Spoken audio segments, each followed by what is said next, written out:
Fantastic. This is the whole Romans theme that he's gone for with this army, and it really works. I think he's had this army around for quite a while, and it just looks brilliant. Tomb Kings and Romans Romans had a very sort of disciplined theme to their army, and Tomb Kings really mirror that very well. Going to the next photo, you can even see his Screamer Skull catapult here, converted with wheels and so forth. And the rest of his army got a very sort of white, bleached, creamish and brown sort of look to it. Going to the next photo again, you can see his icon bearer, which is a very rare choice for Tomb Kings. So he's also got a prince or a Tomb King on foot with the flail of skulls, which basically looks like a Roman centurion, and that just looks awesome. So really well done to this guy. I really love looking at this army. Next picture, just a standalone picture of somebody's Rhinox Cav for Ogres. I think he's bought these models off Forge World and converted them a little bit. Not going to show you the whole army, but Rhinox Cav, there you have it. Can't buy these from Games Workshop. You've got to buy them from Forge World directly. And man, these guys hit like a ton in close combat. You've got to get the special rules for them off the internet as well. But there you have it, unit of Rhinox Cav. Booyah! Next photo. This is a guy from Australia who came across to New Zealand just to play in the tournament. And wow, I was just blown away by how clean the paint job looks. It looks really professional. It's a very simple scheme, but it's executed perfectly, and I could never get models to look so finished and pure looking. I'd love to be able to paint like this. Got to get some lessons or something, because this stuff looks really clean and clear. Next photo shows you his Phoenix Guard, and wow, look at the freehand on the or whatever it is on the banner. It's got this Archmage there on the horse, and everything just looks crystal perfect. No mistakes in the painting at all. Everything's the highlights are very subtle, unlike my army, which is just gratuitous mass highlights. Everything's really subtle in this and cleanly done with metallics.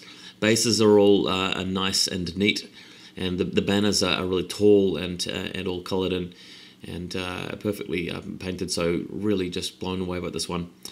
Next picture, just going to show you a few more pictures from the event before we get into the battle reports. A bit of a small 40k section of the event going on. You can see some tanks here. Next picture, my buddy Dave with his Dark Angels against the Chaos forces here with their rhinos and defilers and what have you. Next picture after that, you've got somebody's Chaos army, and next picture, a big column of Sisters of Battle tanks. That's one of the Sisters of Battle players in New Zealand here. Next photo, the Blood Bowl tournament going on down the back. Didn't get to participate in this. I've only played one game of Blood Bowl in the recent past, but these guys look like they're having a really good time. If you like Blood Bowl, you'd enjoy a little tournament like this, so yeah. Next picture, back to the Warhammer again. This is Harry's Tomb Kings army. This is the #1 player in New Zealand at the moment. I showed you a picture of his army before in a previous tournament, but this time he's brought the Bone Giant. As you can see, this is a Tzeentch-themed Tomb King army. It's kind of like Tzeentch worshippers have come back to the dead from the dead, and the Tomb Kings now. He's got the Prince on the disc, meant to be a chariot. He's got the Tomb King, looks like a Sorcerer of Tzeentch.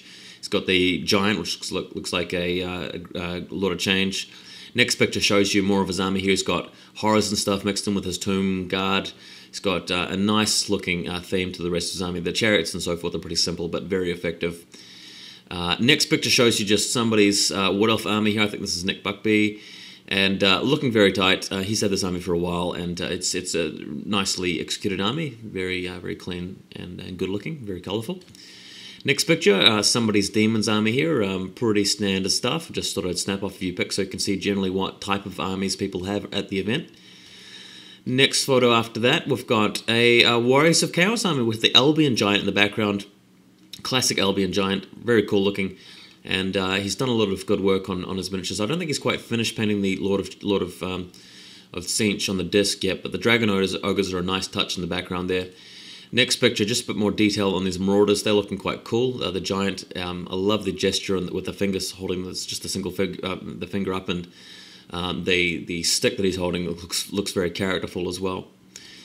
Next, oh no, that's it. Sorry. So next video we'll have some battle reports getting stuck into round 1. And I hope you guys enjoy this overview, having a good time at the tournament so far, and yeah, keep up the views. So thanks for checking this out, guys. I'll see you later.